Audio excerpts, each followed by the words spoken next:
感恩咧係需要自覺性好強嘅人先至能夠掌握到呢種能力，而呢個自覺嘅能力咧，我哋叫 aware。但係我哋想 aware 嘅時候咧，我哋需要有對象。舉個例，我哋成日都要提就係話天物人我，你要對天即係話大自然去表示一種嘅感謝，包括我哋有好好嘅空氣、好好嘅雨水，呢個係我哋需要對大自然嘅感謝。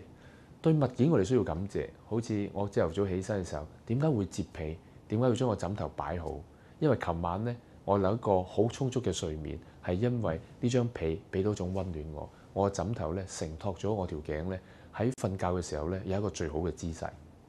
同樣啦，對身邊嘅人，好似父母咁咧，我覺得係絕對值得感謝。就以我自己為例，其實我覺得咧，我係好難明白點解我爸爸媽媽咧係可以咁愛我，而嗰種愛係真係100%全部以考慮我哋嘅好處為佢嘅所有行為嘅基礎。我有一晚諗翻嘅時候咧，其實我真係好感動，我流淚，因為我覺得我真係唔明白。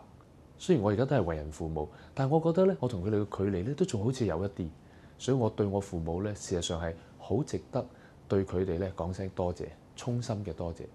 而最後仲有一個咧，就係對自己嘅感恩。其實自己嘅努力咧，有時都要俾翻啲鼓勵自己。所以我好希望喺 aware 成個話自覺嘅過程裏邊咧，你記得我哋嘅對象咧係有4類，包括係天，即係可能大自然；物係一啲物件；人係其他身邊嘅人，包括父母、同事、太太，甚至係咧你嘅小朋友。